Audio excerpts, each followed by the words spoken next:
screenplay and the movie, there is this the presence of the presence of the cinema, and the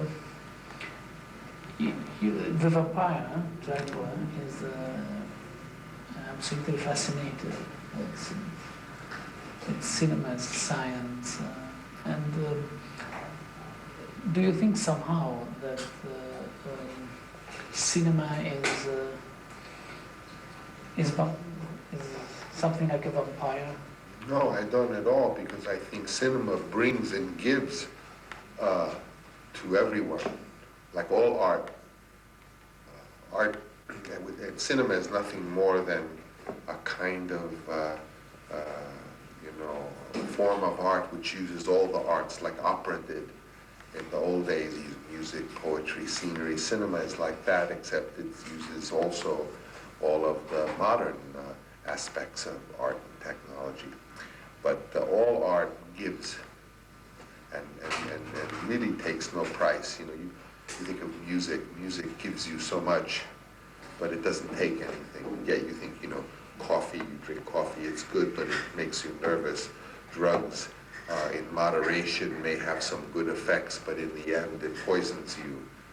So many other things we do, we pay a big price, but I think art, quite opposite from vampirism, really gives and doesn't take from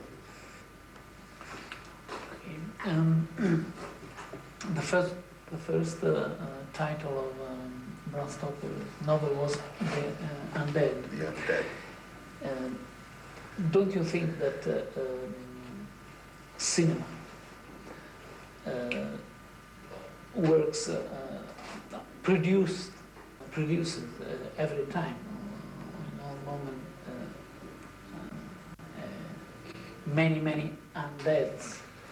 No, I don't. I think if cinema is used as a consumer industry, which is designed to give you nothing and take your time and your money, then you produce undead, like the big international American cinema that just makes the same movie over and over again, just so you will consume it, just so they can take your money, then that is vampirism. But a really beautiful film, really a film that is made as art and by artists, when you come out, you're alive, you're full of imagination, you want to go and write a novel, or you want to write music, or you want to fall in love.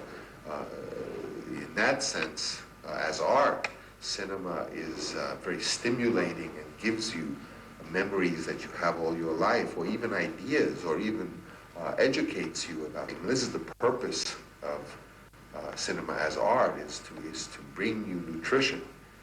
Cinema as consumerism, as it's practiced by the big American companies, or Italian company. I mean, as long as they're making this just as a consumer item, like a bowl of spaghetti, then it doesn't bring you anything. Yes, I meant it produced cinema as producing undead in the movies, not the public as undead.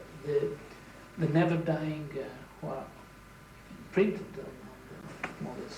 Yeah, but that's like saying literature produces the undead. The great novels or the great theater produces, Dostoevsky. You have the pages and all the characters are in there, and so they're the undead. But I don't understand this interpretation, because to me, art is something that gives blood, that gives life, that gives imagination. So to me, that's the opposite of. Yeah, but you gave blood to Dracula in this movie, so. In this sense, I didn't mean the undead in a bad sense. No, but I think it is a bad sense. I think when you make movies that people go to and they spend money and they give 2 hours of their time and they get nothing new except a momentary, it's the difference. I used to say I said once that going to a prostitute is like going to a bad restaurant.